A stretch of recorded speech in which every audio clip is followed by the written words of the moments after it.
Bismillahirrahmanirrahim. Assalamualaikum warahmatullahi taala wabarakatuh.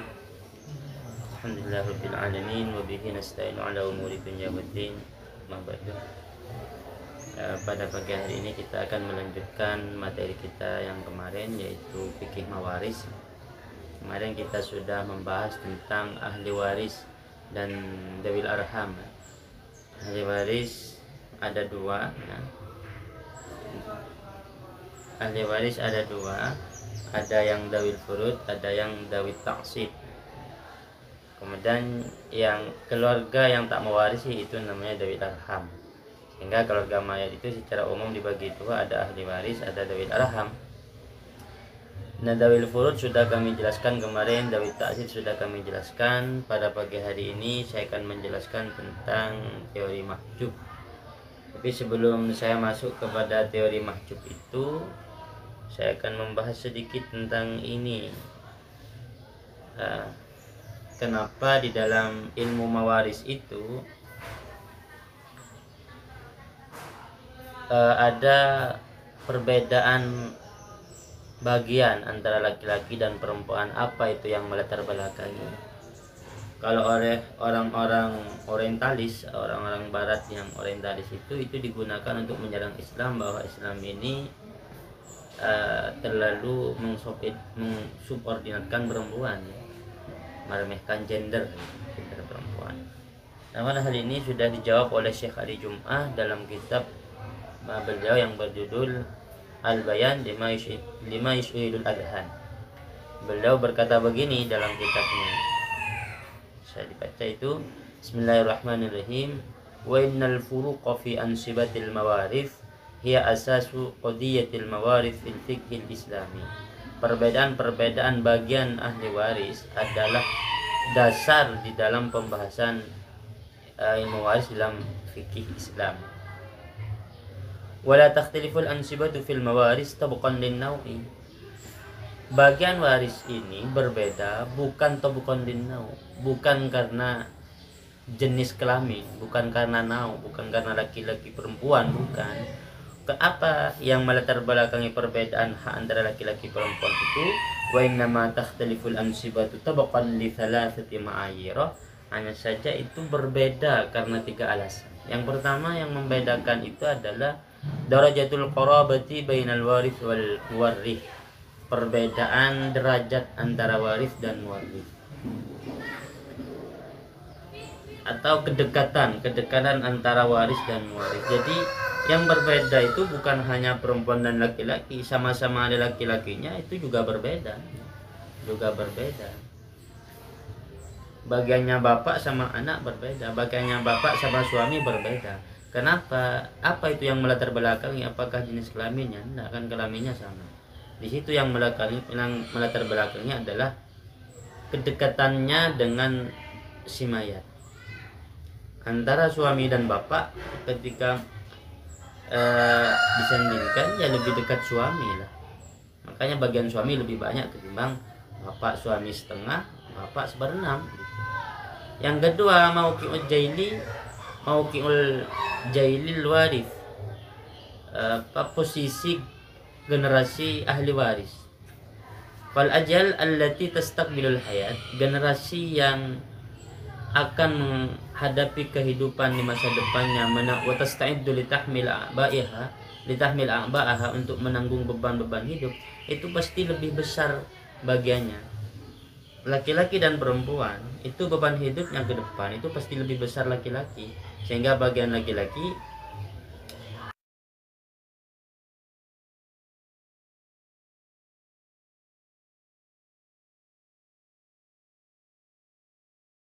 lebih besar laki-laki. Nanti kalau punya anak kan yang bertanggung jawab bapaknya, istrinya bertanggung jawab bapaknya. Jadi perempuan itu bagiannya sedikit karena dia nanti sebagian kewajibannya ditanggung suami, begitu, sehingga dia dikasih sedikit. Yang terakhir, al-umul mali adalah beban ekonomi ya. Beban ekonomi seorang laki-laki itu dibandingkan perempuan berbeda ya. Beban ekonomi laki-laki dan perempuan itu berbeda, sehingga bagian laki-laki ini lebih banyak dibandingkan perempuan. Itu yang melatar belakangi kenapa laki-laki dan perempuan itu berbeda. Oke, kita masuk sekarang sedikit menyinggung yang kemarin tentang bagian-bagian ahli waris. Sebelum kita masuk ke materi mahjub ya, anwaul mahjub, teori-teori hijab itu, saya akan membahas sedikit tentang al-furud al-muqaddarah itu dulu. Jadi harus dipahami itu dulu, baru kita memahami mahjub ini.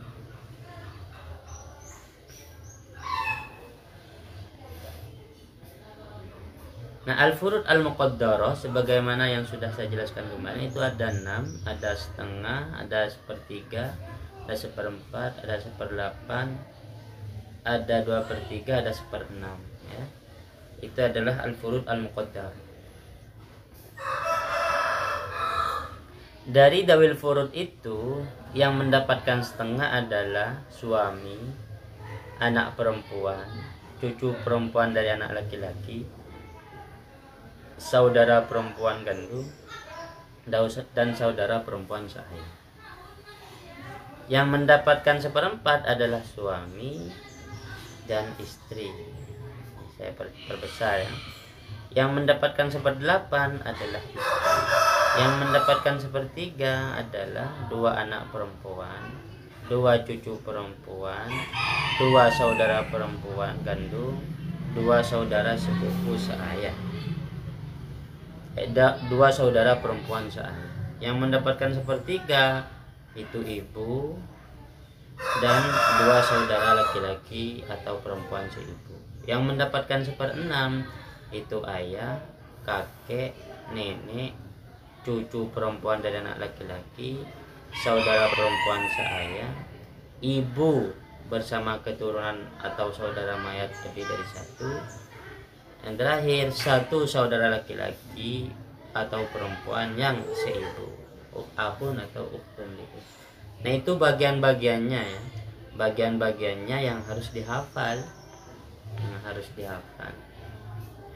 Karena memang di ilmu mawaris ini mengandalkan hafalan. Kemudian yang asobah ini adalah tabel dari taksib kemarin. Jadi asobah itu ada asobah bin nafsi, ada asobah bil ghair, ada asobah ma'al ghair ya.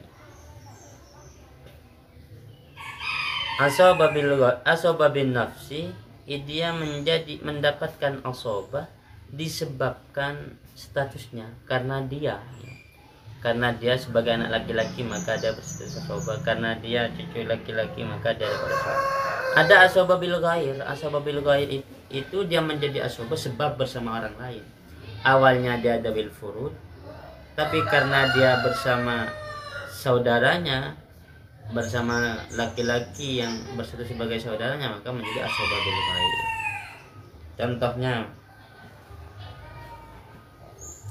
Contohnya itu begini. Semisal ya, ada anak perempuan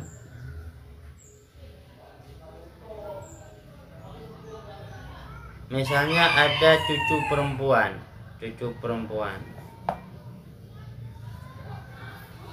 bintun, ada Zaid ya, mati meninggalkan pintu benin ya, cucu perempuan dari anak laki-laki. Kemudian meninggalkan ibnu nih. Bintu benin ini, cucu dari anak laki-laki itu bagiannya berapa? Coba kita lihat, kita cari di tabel ini. Cucu dari cucu perempuan dari anak laki-laki itu bagiannya ini banyak ini. Bisa setengah, bisa 2/3, bisa 1/6, bisa asobah, bagiannya banyak. Kalau dia sendirian maka dapat setengah. Artinya dia sendirian itu tidak, cucu perempuannya hanya satu gitu. Kalau dia 2 orang, dia dapat 2/3. Kalau dia bersama satu anak perempuan dari anak laki-laki atau anak perempuan, dia dapat 1/6. Kalau dia bersama cucu laki-laki dari anak laki-laki, maka dia asobah. Kita lihat, ternyata bintu nin ini ya, bintu nin ini di sini bintu nin bersama dengan cucu laki-laki dari anak laki-laki. Kalau bersama cucu laki-laki dari anak laki-laki, oh dia asobah. Nah, awalnya bintu nin ini bil furud, bisa setengah, bisa 2/3, bisa 1/6. Tapi karena bersama ibnu nin, maka dia bagiannya menjadi asobah. Asobahnya disebut asobah bil ghaib. Ibnu nin juga asobah. Ini asobah bin nafsi. Lalu gimana cara membaginya? Pakai kaidah lidzakari mislu hadzil unsayain. Nah, lidzakari mislu hadzil unsayain. Itu karena bintu nin bersama ibnu nin laki-laki dan perempuan. Jadi asmul masalahnya 3 karena ada durus. Jadi kalau punya 12 juta, punya uang 12 juta, dibagi 3 aja. Nah, asmul masalahnya 3. 20 juta bagi 3 ternyata 4. 4 3 kali kan. Maka 2 bagian ini untuk ibnun berarti 8. 1 bagian untuk bintu nin berarti 4. Ini yang disebut anak laki-laki itu 2 kali lipatnya anak perempuan, gitu ya. Jadi memang harus hafal modalnya terlebih dahulu, memang hafal dengan bagian-bagian ini ya, bagian-bagian ini dan peralihannya. Saya kira nanti teman-teman itu saya akan share tabel ini di Facebook, nanti bisa dilihat di Facebooknya teman Huri atau Facebooknya saya atau Facebooknya admin, nanti ada.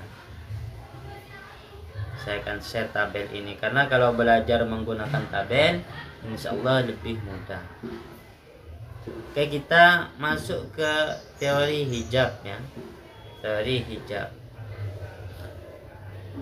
Hijab di dalam fikih, hijab di dalam ilmu waris itu ada 2 macam. Ada hijab bil wasfi, ada hijab bis syakhsi. Hijab bil wasfi itu dia terhalang, tidak mendapatkan bagian sebab sifatnya. Pertama sebab dia kafir ya. Yang kedua sebab dia membunuh. Yang kedua sebab dia murtad. Kalau orang Islam punya anak kafir, maka haknya si anak kafir ini terhijab. Kenapa? Karena dia kafir. Kalau ahli waris itu membunuh ayahnya, maka dia juga terhijab, tak boleh dapat warisan. Kenapa? Karena dia pembunuh. Kalau dia murtad, maka dia terhijab, tak dapat warisan. Karena kenapa? Karena dia murtad. Itu yang hijab yang pertama, hijab bil wasfi. Yang kedua, hijab bisyakhsi. Hijab bisyakhsi. Hijab bisyakhsi ini 2. Ada hijab hirman. Hijab hirman ini maksudnya dihijab haknya secara keseluruhan, yang awalnya dapat menjadi tidak dapat sama sekali. Yang kedua, hijab nukson. Hijab nukson ini dia hanya dikurangi haknya, yang awalnya 2/3 jadi 1/6, yang awalnya 2/3 jadi setengah, yang awalnya 1/3 jadi 1/6, yang awalnya setengah jadi 1/4, awalnya 1/4 jadi 1/8. Itu namanya hijab nukson. Dia terkena hijab sebab bersama dengan orang lain. Nah, ini yang akan kita bahas yang kedua ini. Model hijab yang kedua, mahjub sebab bersama dengan orang lain. Di sini saya sudah buat pohon hijab, syajaratul hajbi. dalam teori mahjub ini kita harus paham urutan ahli waris. Urutan ahli waris itu secara umum itu paling atas adalah ini setara, bunuwah dan usulah ini setara. Bunuwah, usulah ini setara bagian atas. Di bawahnya usulah dan usulah ada ukhuwah. Di bawahnya ukhuwah ada umumah. Ukhuwah ini jalur saudara ya, saudara laki-laki kandung, saudara laki-laki seayah, saudara laki-laki seibu, saudara perempuan kandung, itu namanya ukhuwah. Umumah ini jalur paman, paman kandung, paman seayah gitu. Anaknya paman kandung, anaknya paman seayah dan seterusnya. Nah, fungsi dari pohon ini yang posisi yang bawah itu terhijab oleh posisi yang di atasnya. Jalur umumah terhijab oleh jalur ukhuwah. Jalur ukhuwah terhijab oleh jalur bunuwah dan usulah. Jadi jalur umumah ini terhijab oleh jalur ukhuwah, bunuwah dan usulah karena dia ada di paling bawah. Jalur ukhuwah dia terhijab oleh bunuwah dan usulah. Sementara bunuwah dan usulah ini tidak saling menghijab. Kalau ada ya dia sama-sama mewarisi. Siapa yang bisa terhijab dari jalur bunuwah? Yang bisa terhijab dari jalur bunuwah adalah ibnu bnin dan bintu bnin. Ibnu bnin dan bintu bnin ini yang terhijab dari jalur bunuwah. Kalau ibnun dan bintun di sini ini sama sekali sudah saya jelaskan kemarin, 6 orang ini pasti mendapatkan warisan kalau dia ada. Tak mungkin terhalangi, tak mungkin terhijab. Pasti mendapatkan warisan. Pasti itu. Ada ibnun, ada bintun, ada ummun, ada abun, ada zaujun, ada zaujah. Ini adalah 6 orang yang pasti mendapatkan warisan. Nah, sehingga dari jalur bunuwah yang ada kemungkinan terhijab itu adalah ibnu bnin, cucu laki-laki dari anak laki-laki, dan bintu bnin, cucu perempuan dari anak perempuan. Ini jalur dari jalur bunuwah. Dari jalur usulah yang mungkin terhijab ada 2 juga, ada jaddun, ada jaddah. Kalau abun dan umun gimana masuk di sini? Tidak mungkin terhijab, tidak mungkin terhijab, pasti dapat bagian, pasti dapat warisan, tidak mungkin terhijab. Dari jalur usulah itu ada jaddah, ada jaddun, ada jaddah. Nah, dari jalur ukhuwah ini semuanya punya kemungkinan terhijab. Dari jalur umumah ini punya kemungkinan terhijab. Kita contohkan, kita ambil satu dari jalur bunuwah, kita tulis dari jalur bunuwah misalnya ibnu bnin, tulis. Dari jalur usulah jaddun kita tulis. Dari jalur ukhuwah kita tulis akhun, syakik. Dari jalur umumah kita tulis amun, syakik. Yang kemungkinan hijab ibnu bnin. Nah, gimana ini cara menghitungnya? Maka ibnu bnin ini kemarin yang saya jelaskan itu ibnu bnin masuk dawil furud apa dawil taksib, orang-orang yang punya bagian pasti atau dapat asobah. Ibnu bnin ini dalam teori waris itu dapat asobah karena dia dawil taksib, tulis asobah. Jaddun dawil furud apa dawil taksib, punya bagian tertentu atau asobah. Oh, dia punya bagian tertentu. Berapa di sini bagian tertentu? Ternyata 1/6. Loh, akhun gimana? Amun gimana? Oh, ini ternyata di jalur umumah. Di jalur umumah. Akhun gimana? Di jalur ukhuwah. Ada ndak orang di atasnya? Oh, ada jaddun ya. Ada jaddun, ada ibnu bnin. Oh, berarti kalau begini 2 orang ini kena hijab. Ibnun menghijab akhun dan amun kena mahjub ini gitu. Jadi tidak semua dapat warisan mahjub. Jadi warisannya jatuh kepada ibnu bnin dan jaddun. Jadun dapat 1/6, Ibnun dapat asobah, gitu ya.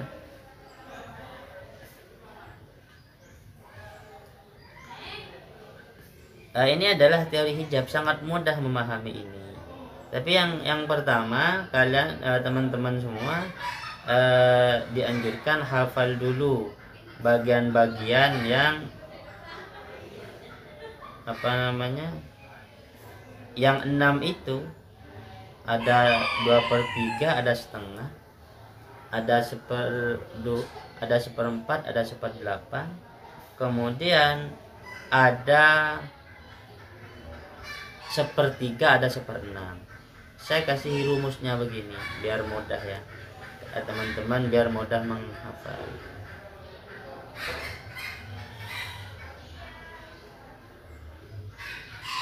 Urut dari yang mirip-mirip, cara menghafal itu kan urut dari yang mirip. Yang mirip apa? 2/3 sama setengah, ini mirip. Kemudian 1/4 dan 1/8, nah ini mirip. Kemudian 1/3 dan 1/6 lah mirip. 1/4, 1/8, 1/3, 1/6, 1/3 dan setengah. Yang dapat 2/3 ini adalah bintu benin, ukhtun syaqiqah dan ukhtun li'ab. Kalau 2 orang. Jadi yang dapat 2/3 adalah bintu benin, ukhtun syaqiqah, ukhtun li'ab. Kalau semuanya 2 orang, bintun 2 orang, maka bagiannya. Kalau mereka ini 1 orang bintun, misalnya bintun 1, bintu benin 1, bintun syaqiqah 1, bintun li'ab 1 orang, maka bagiannya setengah, begitu. Ini harus hafal.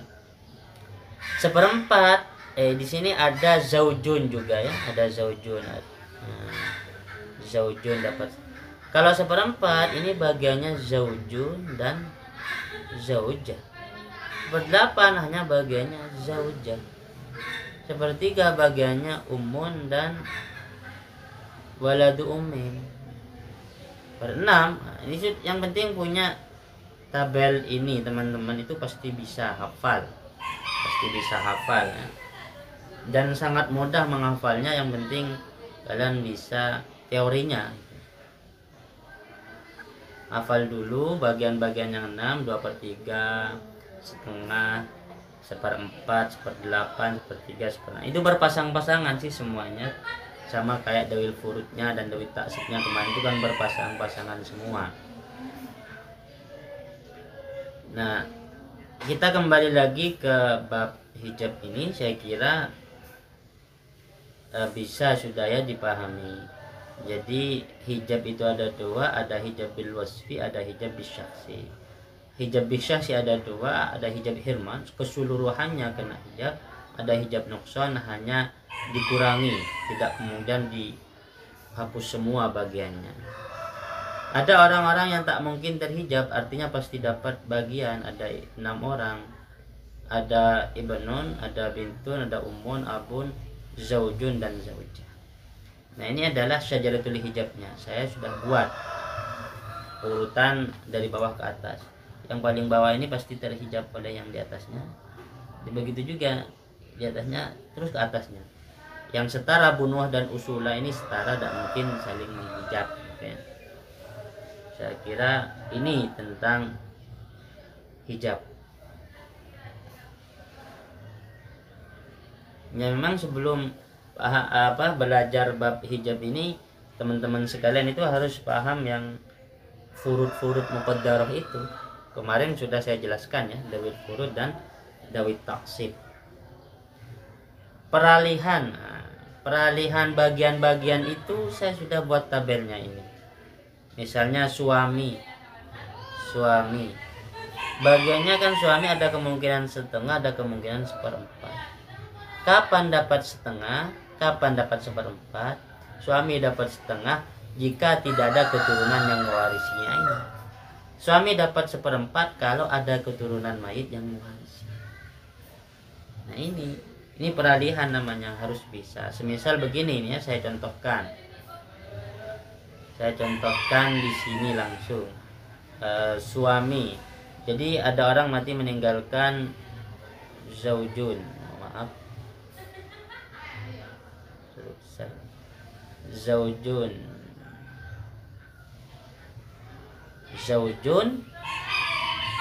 Jadi ada Zaid mati misalnya. Ini yang mati ya, Zaid.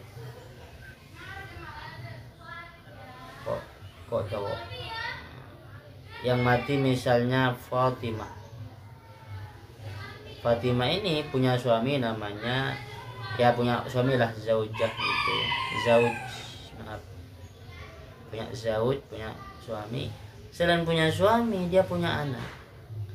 Ibn. Berarti yang mati ini punya keturunan itu, dan berarti zaujun kalau yang mati ada keturunan, seperempat.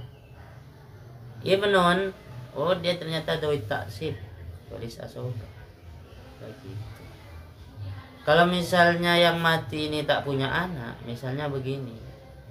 Misalnya dia meninggalkan suami zaujun, dan dia punya ukhtun syaqiqah. Berapa ini bagiannya suami? Suami punya dapat setengah. Ukhtun syaqiqah dapat setengah. Dengan ukhtun syaqiqah dapat setengah. Ini sudah berubah, tadi suami seperempat, sekarang setengah. Kenapa? Ya ini peralihan yang seperti ini yang harus dipahami. Saya kira tak usah jelaskan semua, yang penting teman-teman lihat tabel ini, baca sama, insyaallah paham. Jadi ngaji sambil pegang tabel. Ngaji sambil pegang tabelnya.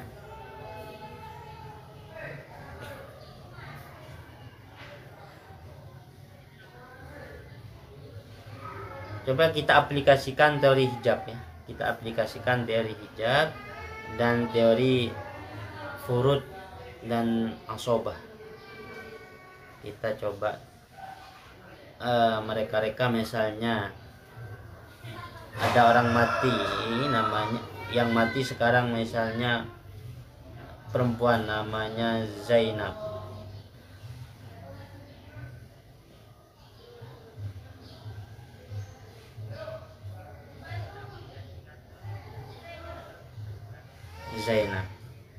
Zainab ini mati misalnya meninggalkan siapa? Zainab meninggalkan suami, zaujun. Zainab punya anak, punya anak perempuan. Zainab ibunya masih ada, tulis ibunya. Kemudian dia punya saudara, ternyata punya akhun syakik. Ternyata cuma ini yang tinggalkan. Kita aplikasikan dawil furud, dawil taksib, dan asobah. Zaujun, ini dawil furud apa dawil taksib? Zaujun itu dawil furud. Berapa bagiannya? Bagiannya kita lihat, bagiannya bisa setengah, bisa seperempat kan? Kita lihat, buktikan. Zaujun, suami. Bagiannya suami bisa ada kemungkinan setengah, ada kemungkinan seperempat. Sekarang suami di sini dapat berapa? Setengah apa seperempat? Kita lihat. Dapat setengah itu jika tidak ada keturunan yang mewarisi. Dapat seperempat ada keturunan yang mewarisi. Kita lihat dulu. Ada enggak keturunan? Ada. Ternyata ada bintun. Berarti zaud ini dapat seperempat. Bintun ini masuk dawil furud apa dawil taksib? Dawil taksib. Kita lihat kalau dawil furud bintun ini. Kalau dawil furud kemungkinannya berapa? Bisa 2/3, bisa setengah itu. Kita lihat benar enggak? Anak perempuan. Bisa setengah, bisa 2/3, bisa asobah. Kapan setengah? Kalau dia sendirian. Kapan 2/3? Kalau bintunya terdiri dari 2 orang atau lebih. Kapan asobah? Jika bersama satu anak perempuan dari anak laki-laki atau anak perempuan. Artinya bersama dengan ibnu ibnin atau bintu ibnin. Kita lihat dia berapa orang? Oh, sendirian. Ada ndak bintu ibnin atau tidak ada? Berarti dapat berapa ini bintun? Oh, bintun dapat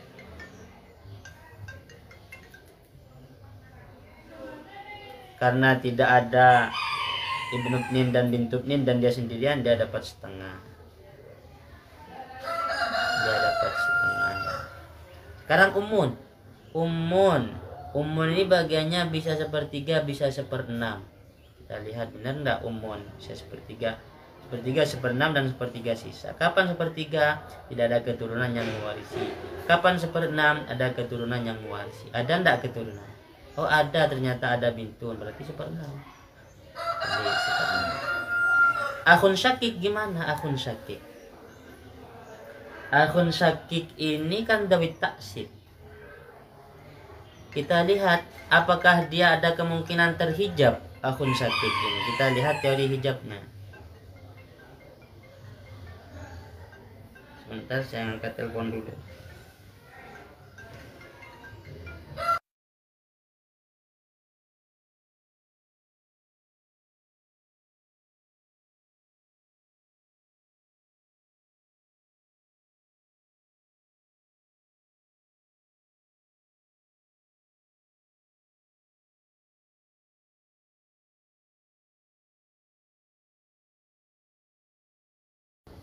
Kita lanjut. Akhun syakik ini masuk yang punya kemungkinan hijab apa enggak? Kita lihat dari hijab. Akhun syakik dia masuk barisan ukhuwah. Barisan ukhuwah. Barisan ukhuwah itu, nah ini akhun syakik. Ada akhun syakik. Yang kemungkinan menghijab akhun syakik ada ibnu ibnin, ada bintu ibnin, ya ada ibnun dan ada bintu. Kita lihat di sini. Di tabel juga ada teori hijab. Teori hijab ini tabel orang-orang yang bisa terhalangi secara total atau hijab hirman. Kita lihat akhun syakik. Akhun syakik itu terhijab oleh siapa? Abun, ibnu ibnin, ibnun dan ibnu ibnin. Saya ulangi lagi. Akhun syakik itu terhijab oleh abun, ibnun dan ibnu ibnin. Kita cari 3 orang ini, ada enggak? Abu enggak ada, ibnu enggak ada, ibnu ibnin. Oh, berarti dia tulislah asobah. Nah, ini bagiannya sudah. Bagiannya. Jadi zaujun dapat 1/4, bintun dapat setengah, ya. Umun dapat 1/6, akhun syakik dapat asobah. Ini sudah bisa diaplikasikan ini. Bisa diaplikasikan. Untuk menghitung uangnya, berapa, misalnya 12 juta atau 100 juta, gimana cara menyelesaikannya biar mudah? Nah, nanti teman-teman harus paham. Di situ yang akan saya jelaskan nanti. Harus paham yang namanya anwaun nisbah. Kalau sudah begini menemukan bagian-bagiannya, kan tinggal dimasukkan ke uang, tinggal dimasukkan ke hartanya, itulah yang disebut anwaun nisbat. Cara menyelesaikannya pakai nisbatnya, pakai anwaun nisbat. Coba saya aplikasikan saja nisbat di sini. Nisbatnya di sini adalah nisbat muwafaqah, ya. Nisbat muwafaqah berarti di sini 1/4, 1/6. Ini muwafaqah bin nisfi. Muwafaqah bin nisfi.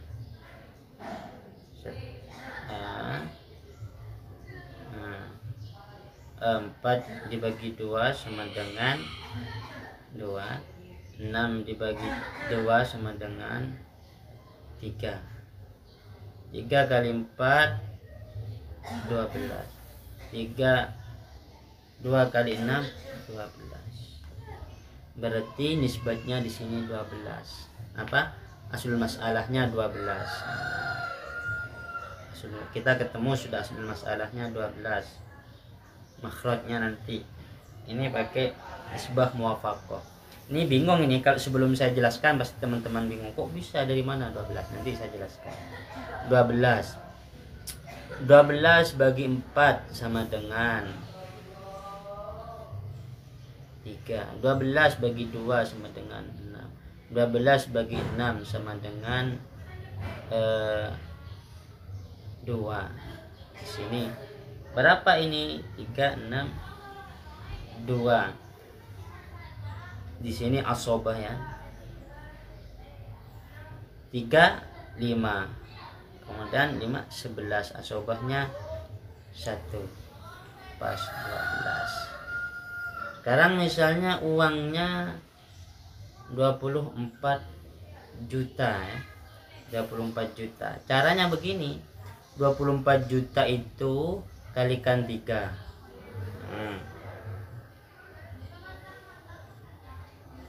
Kita buka kali 3 ya. 24 juta kali 3 kemudian dibagi 12 sama dengan berapa? Kita lihat kalkulator. 24 kali 3 sama dengan 72 dibagi 12 sama dengan bagi, berarti bagiannya zaujun itu adalah 6 juta. Bintun berapa? Kita lihat lagi. Bintun ini 6 ya, 6 bagiannya, berarti 24 dikalikan 6 dibagi 12 sama dengan bagiannya bintun 12 juta. Umun berapa bagiannya? Di sini 2 bagiannya, 2%. Kita lihat, berarti 24 kali 2 bagi 12. 24 kali 2 dengan 48 dibagi 12 sama dengan 4 juta. 4 juta ya. Nah, 4 juta. Sekarang sisa berapa juta ini? 4 juta tambah 6 juta ini sudah 10. 10 tambah 12, 22. Sisanya berapa untuk akun? Akun dapat 2 juta. Ini selesai nih.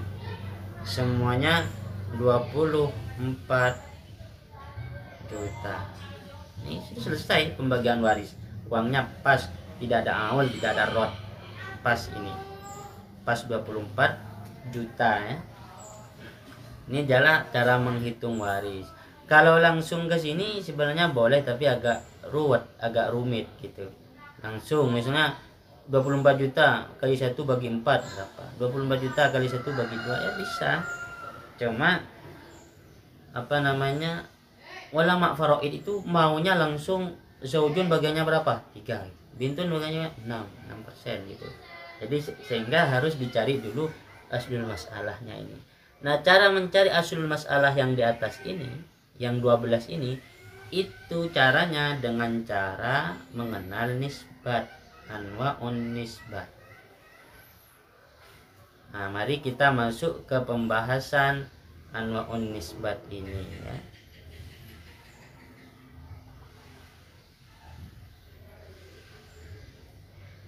Kita lihat di sini anwa'un nisbat.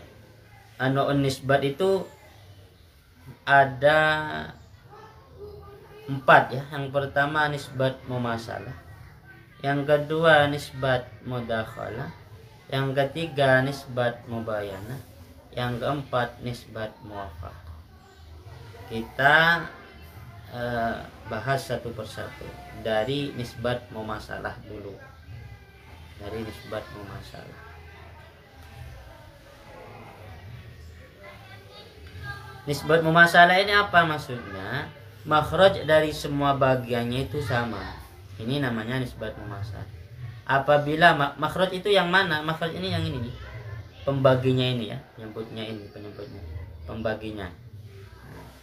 Jadi apabila makhraj dari semua bagian sama, maka dari zaujun kan dapat bagian setengah.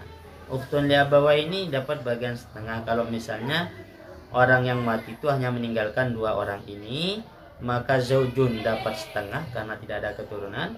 Ukhtun syakik atau ukhtun li abawain dapat setengah juga. Maka kita lihat makhrajnya, mana makhraj ini penyebutnya. Makhrajnya gimana? Makhrajnya sama. Berarti sama di sini makhrajnya sama 2. Kalau makhrajnya sama gimana? Kayak di sini. Kalau makhrajnya sama nisbat mumasalah, maka yukhtaru ahaduhuma. Tinggal dipilih salah satunya. Diambil 2, taruh di atas. Gitu. Karena mumasalah. Tinggal diambil 1 nih, taruh. Jadi menjadi aslul masalah di sini ya. Kemudian ini gampang nih kalau nisbat mumasalah, nisbat mumasalah. Yang kedua nisbat mudakhalah ya.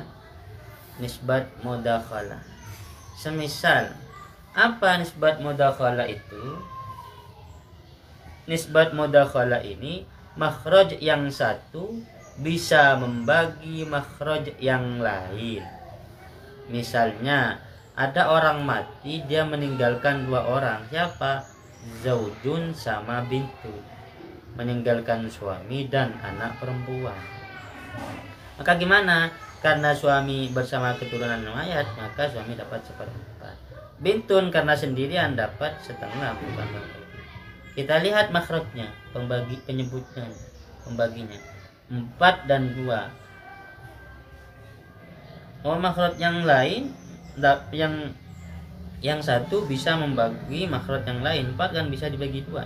Makhraj yang satu bisa membagi makhraj yang lain. Oh, berarti ini namanya nisbat mudakhalah. Karena salah satu nisbatnya bisa membagi nisbat yang lain.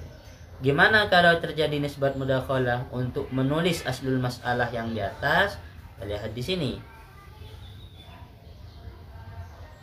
Kalau nisbat mudakhalah,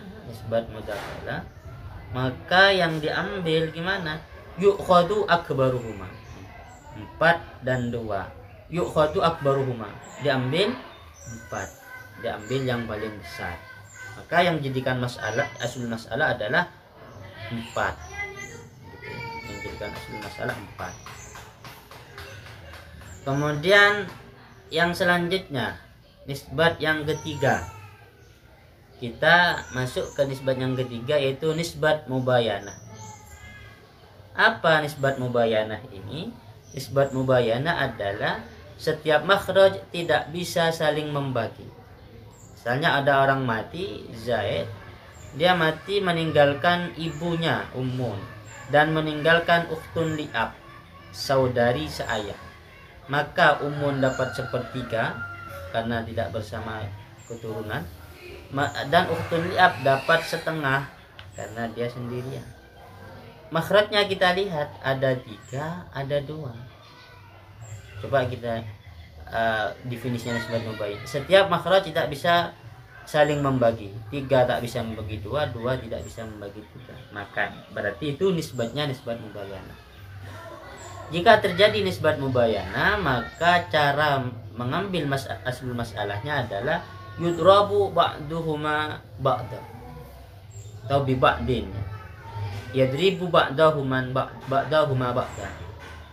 Saling di yudrabu itu maksudnya dikalikan, 2 kali 3, 3 kali 2 gitu. Berarti 3 kali 2 ini 6. Nah, maka yang dijadikan aslul masalah adalah 6. Ini nisbat mubayanah. Tadi sudah ini yang mudah ya. Ada nisbat mumasalah. Jadi tinggal berarti setiap makhrajnya sama. Untuk aslul masalahnya tinggal ambil salah satunya. Yang kedua nisbat mudakhalah. Yang makhraj yang satu dapat membagi yang satunya. 2 bisa membagi 4 mudakhalah. Gimana caranya? Yu'khadhu akbaruhuma, ambil yang paling besar. Yang ketiga, nisbat mubayanah, semua penyebut tidak dapat saling membaginya, maka disebut mubayanah berlawanan. Gimana caranya dikalikan? Ini nisbat. Nah, yang terakhir adalah nisbat muwafaqah. Nisbat muwafaqah. Nisbat muwafaqah. Apa yang dimaksud nisbat muwafaqah? Nisbat muwafaqah adalah makhraj setiap bagian sama-sama bisa dibagi setengah atau sama-sama bisa dibagi sepertiga. Ini namanya nisbat muwafaqah.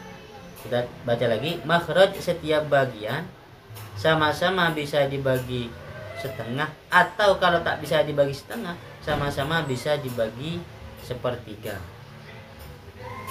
Kita lihat di sini contohnya.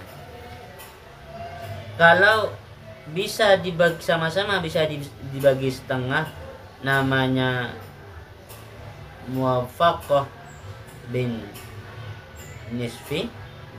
Kalau sama-sama bisa dibagi sepertiga, namanya muwafaqah bisulus. Jadi muwafaqah ada dua, bisa muwafaqah bin nisfi, muwafaqah bisulus. Kita lihat di sini, ada orang mati misalnya meninggalkan ibu dan juga meninggalkan bintu ibnin, cucu dari perempuan dari anak laki-laki. Maka ibu dapat sepertiga, bintu ibnin dapat seperenam. Kita lihat. Ternyata sama-sama bisa dibagi berapa? Setengah atau sepertiga? Sama-sama bisa dibagi sepertiga. Makhrajnya ini 3 dibagi sepertiga kan bisa. Kemudian 6 dibagi sepertiga juga bisa. Berarti ini namanya muwafaqah bisulus. Kalau muwafaqah bisulus, gimana cara menyelesaikannya? Ini. Kalau muwafaqah bisulus, cara menyelesaikannya adalah yudrabu wifquhuma bimakhraji ahadihima. Yang harus dipahami adalah wifik. Yudrabu wifquhuma bimakhraji ahadihima. Jadi kita lihat di sini. Ummun kan dapat sepertiga, bintu ibnin dapat seperenam. Ini masuk muwafaqah bisulus karena sama-sama bisa dibagi 3.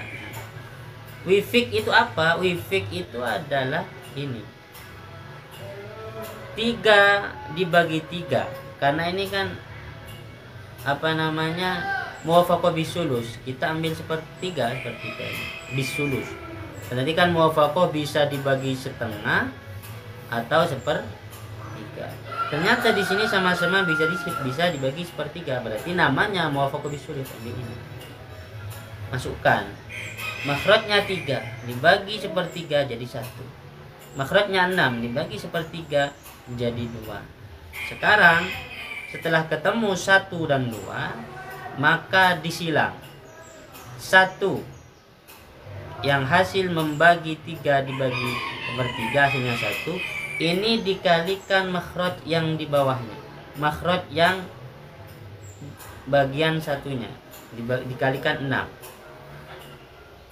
Wifik yang ini dikalikan makhraj yang di atas menjadi 6. Jadi ini namanya wifik 1 dan 2, ini namanya wifik ya. Wifik ini dikalikan bimakhraj ahadihima. Wifiknya yudrabu wifquhuma, wifiknya dikalikan bimakhraj ahadihima dengan makhraj salah satunya. 1 dikali 6, 2 dikali 3. 1 kali 6 sama dengan 6, 2 dikali 3 sama dengan 6. Nah, nanti yang jadi aslul masalah ini 6. Aslul masalahnya 6. Ini namanya muwafaqah bisulus. Kita contohkan lagi. Tadi contohnya muwafaqah juga yang saya contohkan ini. Ada Zainab, dia mati meninggalkan suami, anak perempuan, ibu dan akhun syakik. Bagiannya suami 1/4 sudah saya jelaskan tadi kenapa begitu. Bintun setengah, umun 1/6, akhun syakik. Kita lihat yang 2 kita abaikan karena dia paling kecil. Kita lihat 2 bilangan yang di atas. ada 4, ada 6. Ini saling membagi tidak bisa, tidak mungkin mudakhalah. Mumasalah tidak mungkin. Mubayanah belum. Kita muwafaqah dulu. Muwafaqah apa ini 4 dan 6 kira-kira? 4 dan 6 itu bisa ndak muwafaqah bisulus? Sama-sama dibagi sepertiga, tidak bisa. Oh, ini sama-sama bisa dibagi setengah. Berarti ini muwafaqah bin nisfi. Nah, muwafaqah bin nisfi. 1/4 kita ambil 1/4 dan 1/6. Kita lihat karena ini muwafaqah bin nisfi kan, maka ambil yang 4 ini, 4 kita ambil, 6 kita ambil, nisfi dibagi 2, bin nisfi dibagi 2. Kok maaf keliru. Ini 6 ya, dibagi 2. 4 dibagi 2 sama dengan 2. 6 dibagi 2 sama dengan 3. Ini namanya wifik. Cara menyelesaikannya katanya yudrabu wifkuhuma bimakhraj ahadihima. Wifiknya ketemu 2 dan 3. Kemudian ini dikalikan dengan makhraj salah satunya, disilang. 2 dikali 6 sama dengan 12.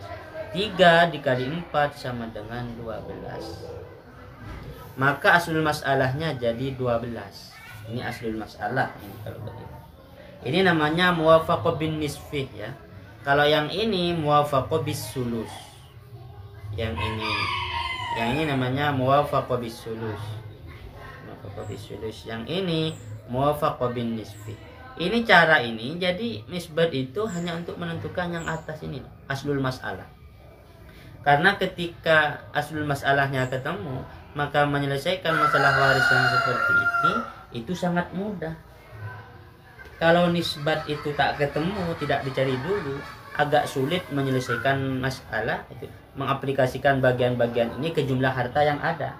Jadi harus ketemu dulu ini aslul masalah.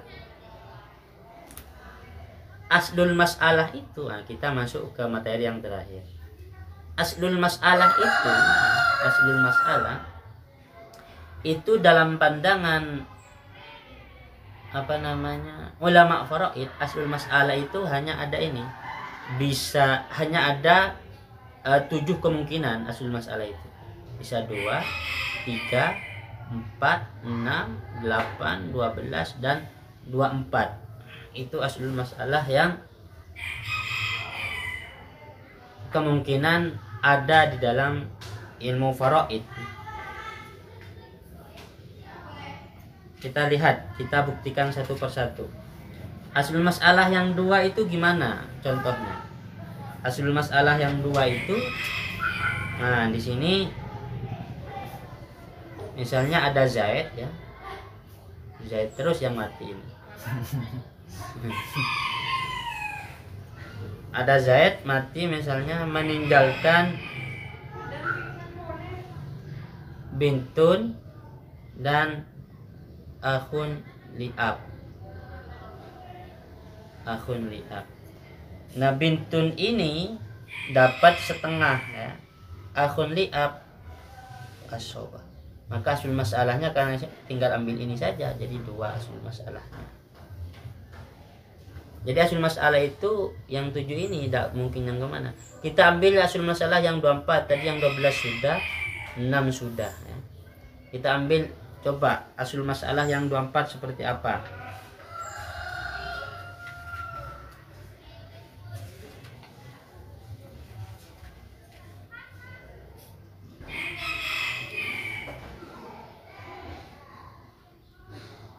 Misalnya ada Zaid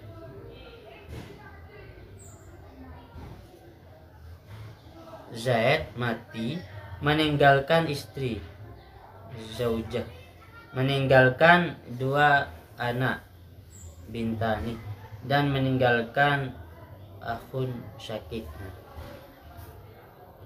Zaujah dapat berapa? Oh, karena bersama anak, bersama keturunan mayit dia dapat 1/8. Bintani berapa? Oh, dia berdua, berarti dapat 2/3. Akhun syakik berapa? Ini asobah. nisab kan gitu. Ini gimana ini? Nisbatnya apa ini? 8 dan 3. Mau masalah? Enggak bisa ini. Karena jelas tidak sama. Mudakhalah 8 bisa dibagi 3? Enggak bisa. Mau apa? Muwafaqah bisulus enggak bisa. Muwafaqah bin nisfi enggak bisa. Oh, berarti mubayanah. Kalau mubayanah gimana? Cara menentukan aslul masalahnya mubayanah. Yadribu ba'dahuma ba'dah. Dikalikan 8 kali 3. 8 kali 3 berapa? 24. Ini aslul masalah yang 24. Jadi aslul masalah itu tidak mungkin lebih dari sini. 2, 3, 4, 6, 8, 12, 24. Itu aslul masalah. Saya kira itu yang untuk materi pagi hari ini sudah selesai untuk pengenalan nisbat. Kita ketemu lagi insyaallah hari Senin, karena saya masih ada acara Kusukorejo besok dan sampai akhir minggu. Kita ketemu lagi hari Senin. Kita akan membahas masalah rod, aul dan inkisar insyaallah. Sekian dari saya, semoga bermanfaat. Assalamualaikum warahmatullahi wabarakatuh.